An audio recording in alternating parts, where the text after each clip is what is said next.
جنگ کا آغاز ہوا، ہرمز کے ساتھی حضرت خالد بن ولید رضی اللہ عنہ کی طرف بڑھے۔ حالانکہ طے شدہ جنگی دستور کے مطابق مبارزت میں مقابلہ دو ہی کا ہوتا ہے اور دونوں جانب کی فوجیں ہار جیت تک اس کا صبر و تحمل سے مشاہدہ کرتی ہیں، لیکن ہرمز نے اپنے ساتھیوں سے ساز باز کر رکھی تھی کہ جو ہی حضرت خالد بن ولید رضی اللہ عنہ میرے مقابلے میں آئے، تم ناگہانی اس پر حملہ کر دینا۔ جب ہرمز کے ساتھی حملے کی نیت سے حضرت خالد بن ولید رضی اللہ عنہ کی طرف بڑھے تو حضرت قیقاع بن عمرو رضی اللہ عنہ نے جوش و ولولے سے سرشار ہو کر ان پر ایسا وار کیا کہ وہ سنبھلنے نہ پائے۔ ان میں سے کچھ قتل ہو گئے اور دوسرے دم دبا کر بھاگ گئے۔ حضرت خالد بن ولید رضی اللہ عنہ نے ہرمز پر ایک ایسی کاری ضرب لگائی کہ وہ پل بھر میں ڈھیر ہو گیا۔ ایرانی شکست کھا کر بھاگے۔ مسلمانوں نے دریائے فرات کے پل تک ان کا پیچھا کیا۔ اس میدان میں ایرانیوں کی بڑی تعداد قتل ہوئی۔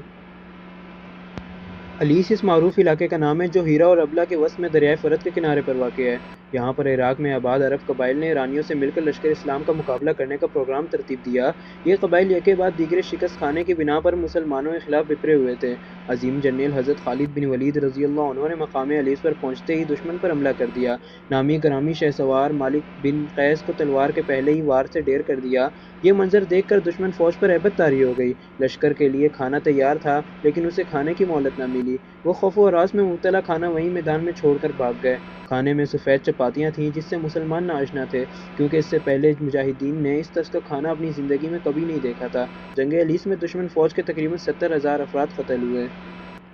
ہیرا عراق کا پایہ تخت تھا۔ عرب قبائل کو اپنے قابو میں رکھنے کے لیے ضروری تھا کہ ہیرا پر مکمل طور پر قبضہ کیا جائے۔ اس لیے عظیم جرنیل حضرت خالد بن ولید رضی اللہ عنہ نے ہیرا کا رخ کیا۔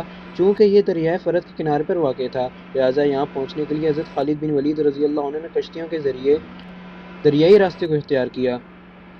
ہیرا کے گورنر کو مجاہدین کی پیش قدمی کا علم ہوا تو اس نے اپنے بیٹے کی کمان میں بہت سارے جنگجو مقابلے کے لیے روانہ کیے تاکہ مجاہدین کی پیش قدمی کو ہیرا میں پہنچنے سے پہلے ہی روک دیا جائے۔ حضرت خالد بن ولید رضی اللہ عنہ نے گورنر کے بیٹے کو مقابلے میں قتل کر دیا۔ گورنر کے لیے یہ بڑا ہی نازک ترین موقع تھا۔ شاہ ایران کے مرنے کی خبر ملی تو یہ گھبرا کر قلعہ بند ہو گیا۔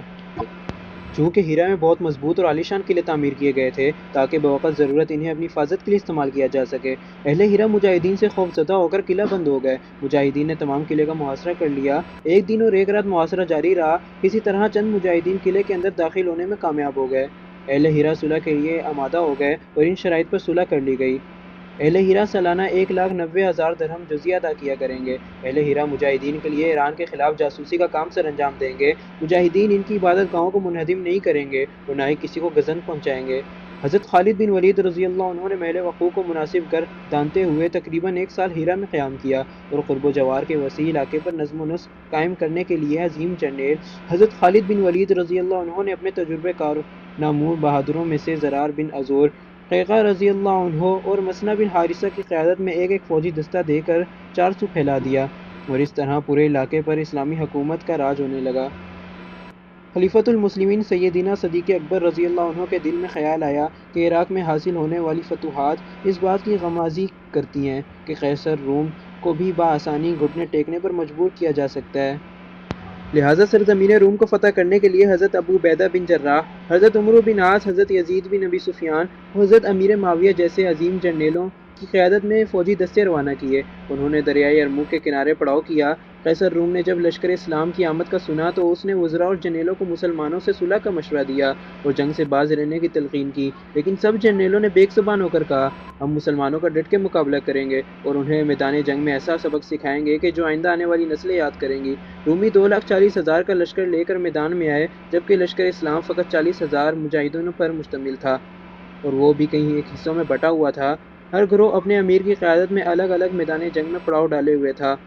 حضرت خالد بن ولید رضی اللہ عنہ نے مقام یرموک پر پہنچ کر جب یہ صورتحال دیکھی تو لشکر اسلام کے تمام دستوں کے امراء کو جمع کر کے ان کے سامنے یہ تجویز پیش کی کہ صرف ایک روز کے لیے تم میں سے ایک شخص پورے لشکر کی قیادت کا فریضہ سر انجام دے گا۔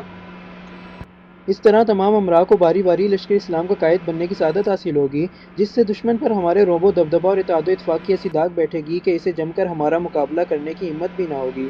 یہ تجویز سب کو بہت پسند آئی اور پہلے دن کے لیے تمام نے متفقہ طور پر حضرت خالد بن ولید رضی اللہ عنہ کو قائد تسلیم کر لیا۔ آپ نے لشکر اسلام کی کمان سنبھالتے ہی مجاہدین کے سامنے ایک ولولہ انگیز خطاب کیا جس سے ہر مجاہدین کے دل میں جوش و ولولے کا ایک طوفان امڈ آیا۔ ایسا معلوم ہو رہا تھا جیسے پلک جھپکتے ہی جرنیل نے اپنا جوش و ولولہ مجاہدین کے دلوں میں منتقل کر دیا ہو۔ حضرت خالد بن ولید رضی اللہ عنہ نے خطاب کرتے ہوئے فرمایا: مجاہدوں، یہ ایک یادگار دن ہے۔ آج ہمارے ایمان کی آزمائش کا دن ہے۔ ہمیں آج ہر قسم کے فخر و مباحات سے مکمل طور پر اجتناب کرنا ہوگا۔ مجاہدوں، خالص اللہ کی رضا کے لیے جہاد کرنے کی نیت کرو۔ میں دیکھ رہا ہوں آج لشکر اسلام میں بڑے بڑے جرنیل موجود ہیں۔